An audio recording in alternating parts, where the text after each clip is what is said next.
All right, it is wrestling, and we are in the bowels of the UBS Arena on Long Island getting ready for a huge Dynamite. But today, one of the hottest things in AEW right now, one of the hottest things in professional wrestling, is the Blackpool Combat Club, led by this guy, William Regal, who joined the company a couple of months ago.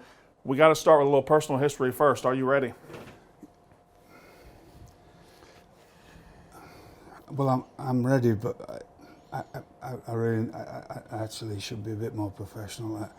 I shouldn't let my personal life spill over into it. No, but it's one of those kind of days, and it's like a month ago, and it was my mother-in-law's birthday, and she, you know, I'm doing well for myself, obviously, with the Blackpool Combat Club, and I asked her what she wanted, and she asked for a waterbed, because it gets a bit chilly in England. Of course it does, yeah. And I got her a deluxe version with a special heater to heat the water. Yeah, to make it warm. And I shouldn't have brought this up, really, because we should be here talking about wrestling, really. But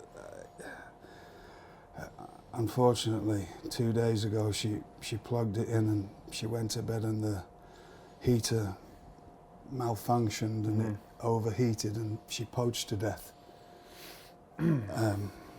Anyway, I'll put my feelings to one side. Let's get on with this, please. Well, I think you would have legal ramifications there. You could sue vide. So he's a poached. Yes. You got the joke? Yes. It wasn't a very good one.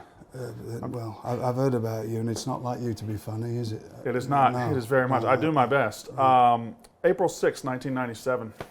April 6, 1997. I'm going to tell you where you were. Oh dear, I probably won't know, because from about March 1997 till the end of 1998, I wasn't in the best of, and that's all my fault. So you please tell me where I was, because I don't know where I was most of the time. You were in the Tupelo Coliseum. Tupelo Coliseum. Yeah, you'd love Tupelo, Mississippi, I'm sure. And I was attending my first pay-per-view ever. Was that the match against Prince Iakea? It was the match against Prince Iakea. Iakea. Can I just quickly tell you a story? Well, I got to quickly tell you a story. Right, okay. But no, you're the guest. Why don't you quickly tell me a story? So that particular day, I was going, I'd already had she's gone serious all of a sudden, but I had a broken neck, and I never told anybody about, from September of '93. Well, that particular day, I don't remember anything of that pay-per-view, because at midday that day I was coming back from the gym, and I was pulled at a stop sign, and a drunk driver, I could see him coming at a ridiculous speed, a speed race, and this is true, I'm not making this up. I'm good. Hit me from behind, the car rolled 3 times, and I was upside down. That happened in Tupelo? That happened, and stupid, that there was more people in the car. I don't need to bring them up, but I thought they had died. And this is true. I had to kick the windows out and get them out. We had the police take us to the hotel to get our stuff to go straight to the show, and I had a concussion and I didn't know, and I wrestled that night, and still don't. I've never watched the match, but I can't remember anything till 2 days later. So that, well, now I feel like a jerk. No, because that actually added to things that were already happening with my problems that were my problems. But I used, that was a thing that that sent me off on a completely downward path. Well, I was because of the extra neck injury that I had on top of the broken neck I had. Let's get back to a bit more something that's a bit jovial, but that is a true story. I have an extra neck too. All I was going to say was, I was sitting 6th row, and you were getting into the ring for your match, and you looked out and looked dead at me, and you went like that. You gave me one of those. Oh yes, I would do. No, you gave me all the way up and down. I used to get yes. I mean, it went straight from my head to my feet, back to my head. So, one of my things, I'd like to. I grew up in a different generation than a lot of people. I grew up in Britain, as was the first generation that realised that we're all the same. If that makes any sense. Right. Not looking down on people. Yes, and we all grew up together with different cultures that we were growing up with, the first generation of children.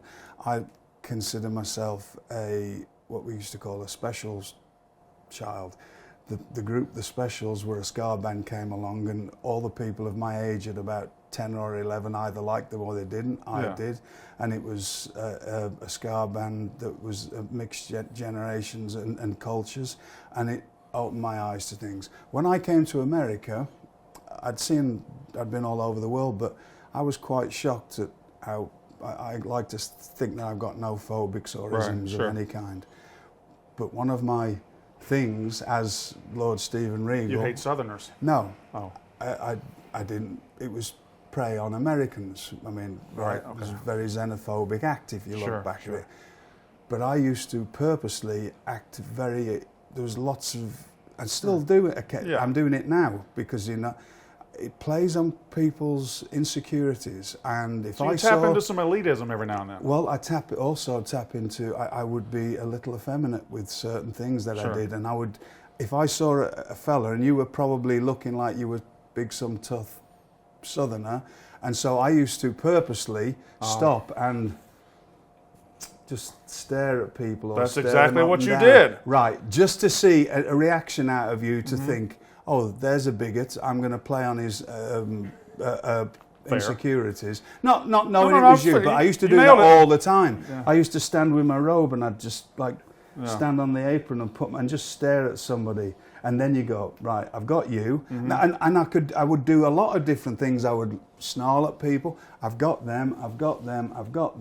Yeah. Now I know how I can make this crowd hate me very quickly. There's so many different things that I can use if that makes any sense. It makes complete sense. But that day I had no clue what I was doing. Well, you still did it. But I still did it out a second, on autopilot. Yeah. So I saw you and probably thought, here's a big redneck, big idiot. And I'm going to play on his insecurities, and I'm going to look him up and down and make him feel uncomfortable, and that would have been, and it's. I mean, I didn't have that many insecurities. It's weird, but I've had a few people just since I've come to this company where I've been.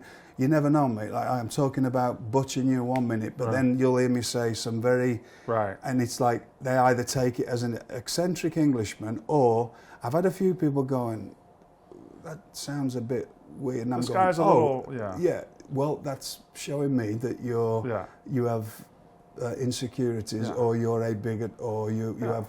You're a bad person. And I like to play on those things because it adds to the act of William Regal. So when you were in free agency for a brief time before you got to AEW, did you foresee a world where you would have a story this perfect? No. This take off this well? No, I don't think anybody could have imagined. Certainly anybody who's been around this as long as I have, could have imagined that they could walk into being in the most perfect role that I could ever been put in at my stage of the game. Well, one could argue as a fan, you know, you're 57, 58, somewhere around there. I was 54 yesterday. I apologize. You're 54 years old. You're 54. You've been in this game for a long time. This could go down as one of your hottest acts you've ever had in your cared. Probably, yes. Yeah, I mean, and it's not me. Right. It's the but people it is I'm you with. as well. Well, it'd work without me. Right. It's just you got the perfect act, and I got. Thankfully, it got asked to be a part of it, and it works on many levels because it's not an act. As silly as that got, the reasons most things that really work well in wrestling on in this strange world we're in, it's not an act. You have to believe in it somehow. Well, we really do think that we're all better wrestlers than everybody. Sure. We really do believe in taking young talent, and like no different than when I spotted Bryan. Well, people go, "Oh, you helped Bryan." No, Bryan helped me more than I ever helped him because he came to me as a young person who wanted to do this. So Wheeler's getting that treatment off the three of us now. Same with Jon. When I first met Jon, I like him because there's a mystique to him, and I like the way he does his things and he talks. So this is all as real as it gets, and we're getting to go out and, well, I'm not. I'm getting to just talk about it, how great it is, but they're getting to go out and show. You're clearly having the time of your life talking on commentary. Absolutely, time of my life. And again, and just going out and not thinking about what I'm going to say because it just tells its own story. Then I get to add my little bits of whimsical things to it to make it, again, people think, hang on, he's just talking about, like last week was a perfect example.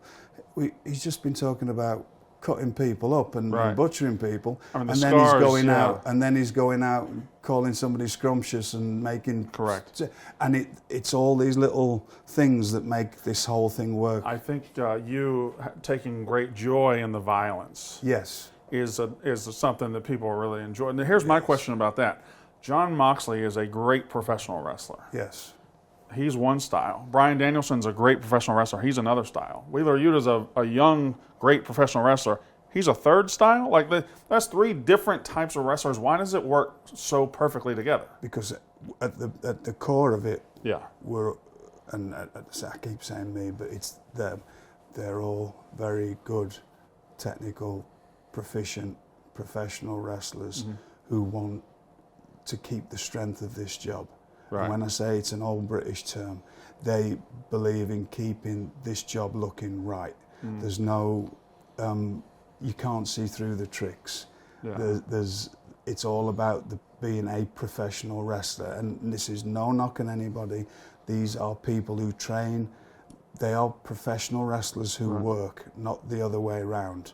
They are not people playing at being professional wrestlers. They train like wrestlers. Yeah. They think like wrestlers. They constantly are trying to up their own game. So that's why it works. Ultimately, violence is at the heart of everything they do. Well, That's the business that you're in. Yeah. That's the business we're in. It's just But it varying is degrees counter- of violence. It is counter to some presentations you see out in the wrestling world these days. That's okay Yeah, though, yeah. because wrestling to me, and that's why I'm not like your typical old wrestler. Oh, back in my day. Well, they forget back in their day was exactly the same. It was just they've seemed to have forgotten about certain things. Your day was pretty awesome, though. But back in my day, there were still entertaining things. Yeah, there was. There was still, and me doing them. Yeah. But also at the same time, I could do that in a split second and go from, I never lost my credibility as a wrestler. Sure. So I've always been around that. In Britain, there was loads of comedy, not loads, but there was some incredible comedy wrestlers. Yeah. But they were all good wrestlers. You don't have to be a good wrestler to connect with your crowd. That's the only thing that matters in professional wrestling. And it doesn't matter what company Connecting you work with the for. crowd It's connecting with the crowd. And so it doesn't matter as long as you can connect with your crowd, and then as long as you've got the people who are willing to make your act look good, because you can be the best technical wrestler in the world. If you're on with somebody who can't follow along with that stuff, and I know that. I'm a great example of that. When I first came to America, I was brought in not as Lord Steven Regal. I was brought in to be a British-style professional wrestler by Bill Watts, who said to me, right, I don't want you to be like a babyface or a villain. I want you to do this stuff. And then I had 6 other people telling me all stuff that Billy Robinson used to do, or Les Thornton or Tony Charles used to do. You can't do that And the stuff. crowd didn't care. Well, it's not that I didn't have time because they were giving me 3-minute matches on TV. Sure. But also, I was wrestling people. It was no knock on them. They were strictly American-style wrestlers. You can't do that stuff, or you can't do a lot of the stuff that they were asking me to do with people who haven't been trained in that style of wrestling. Then I quickly learned what I could and couldn't do. People thought I knew what I was doing, which I did in my world until I got here. But you had to then learn the the new first world. 4 months was, oh, I can do that with them, but I can't do that with him. And in 3 minutes on TV with him, I can't do that, because every time I go to do that, he thinks I'm going to break his arm, because Billy Robinson had straightened a few people out, and Les Thornton had straightened a few people out, and so there was a thing about British wrestlers crippling people. So it's all these experiences now I can help all this talent with, and the group that I'm with all are at the core of it believable professional wrestlers. There's a couple more questions, because if I go over 20 minutes, AEW is going to hit me in the face. So what is it about lizards you like so much? Just the fascination of I was never a dinosaur person, where most reptile people are. I like snakes, but there's only certain ones with personalities, and usually they're far too big. Can I ask you a question? Which snakes have personalities? if you get a captive-born reticulated python, of course, if you get a king cobra. Sure. King cobras, I have friends who have them, incredible, and eastern indigo snake. Really? But they're a protected species in America. And Are they the colored ones? No, they're with the black, rings? black with a little bit of red, and you Oh, only yes. get them in the eastern states. Fair, okay. And they're very difficult to get hold of. If once I'm retired, I will have an eastern indigo, but you have to jump through all kinds of hoops. Mm-hmm. But they actually know their owners, come up to you. Really? Well, certain lizards do. A lot of lizards don't, but and it seems to be the great big ones, the monitors and the Right. and the tegus and the rock iguanas, not regular green iguanas, but rock iguanas. They know I've got all of them, and they know you, and they come up to you. They're very much like cats and dogs.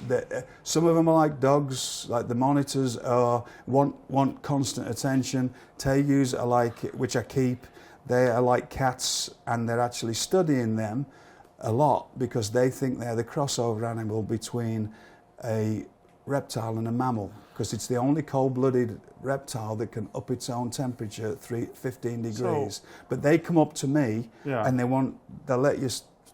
They want like a chin tickle. And they know when it's food time. But stuff then like they that? just go away. But the I love a water good chin monitor tickle. will come up. A water monitor will come up and just never leave you alone and be like a dog. So I didn't know this about lizards. yeah, and rock iguanas, green iguanas aren't, but rock iguanas from the Caribbean, Sure. they're very much like, if you get a tame one, they're very much like a dog. Producers, I'd like for us to get a show. I'd like to get a lizard for the show. Okay. Just we'll keep it. You can keep it at your house. Where are you based? Jersey, New Jersey. I hate it. Okay. I don't know, but I have a great friend of mine who breeds an incredible. You got a lizard guy in Jersey? He will know somebody, because I got a friend of mine in Boston who will bring you a 6-foot water monitor that weighs 80 pounds, and it'll just be climbing all over you. Jeez. And won't leave you alone. Last question. I'm gonna let you get out of here. Get to work. Yes. The Blackpool Combat Club has been incredible so far.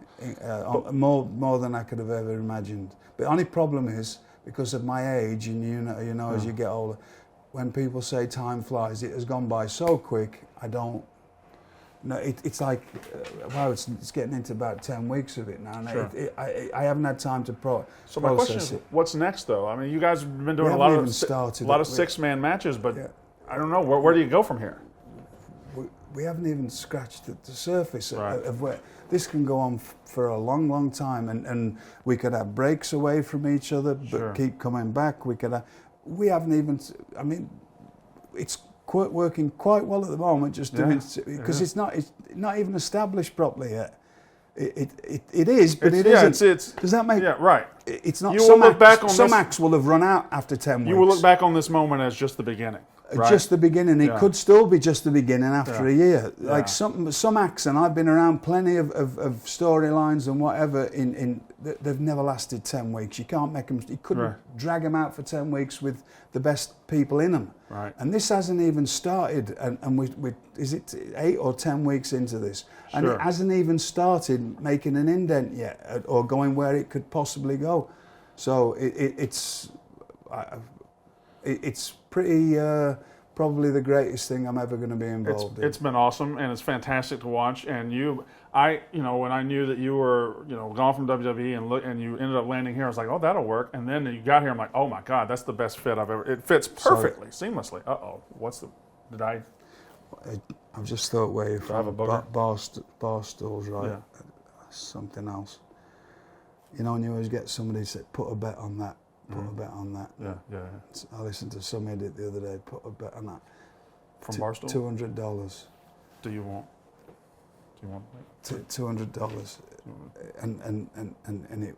I shouldn't be bothering it with you, but it's $200. Okay, I know I got it. And my wife only allows me. No, I got it. So I'll much take it. cash a week at $200, and See that small man over there? I backed it at 10-1, and it came in at 4:20. This was a 20-minute interview that I could sit here for 2 hours and listen to this man talk about the Blackpool Combat Club and wrestling. But he's got to go to work. It's William Regal.